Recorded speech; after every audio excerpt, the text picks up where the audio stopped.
नमस्कार, मैं हूं डॉक्टर प्रदीप गोयल और आप देख रहे हैं रणमंच। आज हमारे साथ हैं कांग्रेस के प्रदेश कार्यकारी अध्यक्ष सुरेश गुप्ता जी।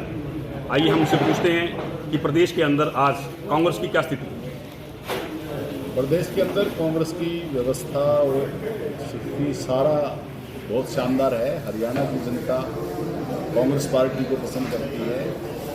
हरियाणा की जनता, देश की जनता, राहुल गांधी जी ने जो ये नारा दिया नफरत छोड़ो और मोहब्बत की दुकान उन्होंने पूरे हिंदुस्तान में खोल दी है, जिससे पूरा हिंदुस्तान राहुल गांधी जी को और कांग्रेस पार्टी को प्यार करता है और सम्मान करता है और उसके साथ खड़ा है। जिस तरह से ये एक प्रदेश अध्यक्ष के साथ पहली बार 4 कार्यकारी अध्यक्ष बनाने की परंपरा शुरू हुई है, आप इसको किस तरीके से देखते हैं? क्या ये आपसी जो कांग्रेस के अंदर गुटबाजी है उसका तुष्टीकरण है या कांग्रेस को मजबूत करने की रणनीति है, उसका कितना फर्क पड़ा है?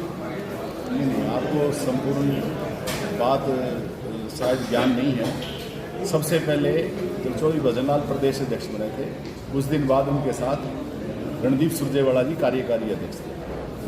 फिर चौधरी भजनलाल जब प्रदेश अध्यक्ष थे, उससे पहले उसके बाद डॉक्टर राम प्रकाश जी कार्यकारी अध्यक्ष थे और अब हम बने हैं। तो ये मतलब ट्रेडर कम्युनिटी से सुरेश गुप्ता वर्किंग प्रेसिडेंट बना है, रणदीप सुरजेवाला जी ने बनवाया है, श्रुति चौधरी महिलाओं की तरफ से वर्किंग प्रेसिडेंट बनी है, किरण चौधरी जी ने बनवाया है, रामकृष्ण गुर्जर जी ओबीसी से प्रतिनिधित्व करते हैं, जितेंद्र भारद्वाज ब्राह्मणों का करते हैं। और सारा मतलब सारी समीकरण बना के एक जाति सब जातियों को साथ लेके इस बात का गठन किया। तो अब चुनाव जैसे लोकसभा का नज़दीक है, विधानसभा भी नज़दीक है, आप क्या सोचते हैं, क्या मुद्दे रहेंगे? मुद्दे तो बीजेपी ने चुनाव जो देश में भी है वो तो मैं कहता हूँ मोदी वर्सेज मुद्दे होने चाहिए, क्योंकि भाजपा मोदी जी और भाजपा की सरकार और खट्टर जी की सरकार मुद्दों से भागती है, मुद्दों पे कोई बात नहीं करती। मैंने अभी जैसे बताया कि नशे के लिए उन्होंने एक सेमिनार किया करनाल के अंदर। नशा क्यों फैला, इसके ऊपर बात करो ना भाई। आप हरियाणा में युवाओं को रोजगार देते तो नशे में जाते ही नहीं। अपराध में भी इसलिए गए, गैंगस्टर की बात यहाँ पे चली है। तो ये सब चीज़ें, जब हरियाणा का युवा बेरोजगार होगा तो अपराध की तरफ ही जाएगा।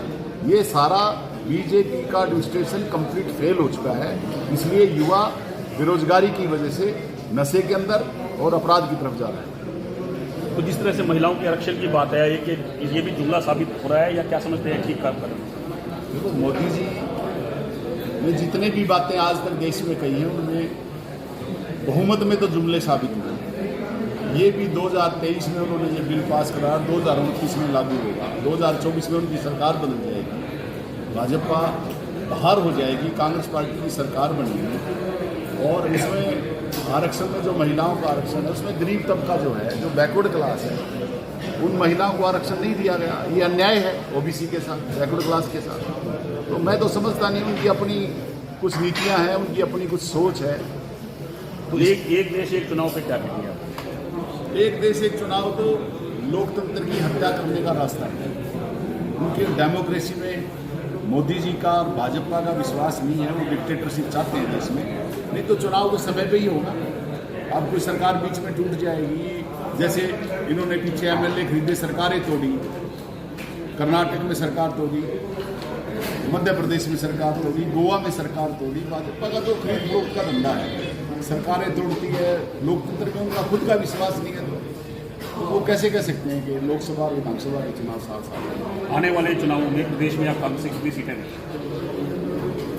मुझे तो ऐसा लगता है कि आप कहीं चले जाओ, मैं क्यों, आप चले जाओ कहीं पे, पूरे भारत हरियाणा के अंदर सभी जगह लोग कह रहे हैं कांग्रेस चुनाव जीते। तो सीटें हैं कांग्रेस के पास, 70 आएंगी, 80 आएंगी, बहुत सीट आएंगी विधानसभा में। और लोकसभा में भी 10 की 10 सीट जीत जाएँ तो कोई ताजुब नहीं। तो अब की बार आप कहाँ से चुनाव लड़ेंगे? मैं तो करनाल से विधानसभा का टिकट मांग रहा हूँ, इसके खट्टर जी के सामने है, वहाँ चुनाव लड़ना चाहता हूँ विधानसभा का। बाकी पार्टी की मर्जी है, कुरुक्षेत्र से लोकसभा लड़ाएंगे, यहाँ से लड़ लेंगे, करनाल से लड़ाएंगे, यहाँ से भी लड़ लेंगे, ये तो विधानसभा चुनाव है। तो ये थे सुरेश गुप्ता। आज रणमंच में इतना ही। जल्द ही एक नई हस्ती के साथ मुलाकात करेंगे। नमस्कार।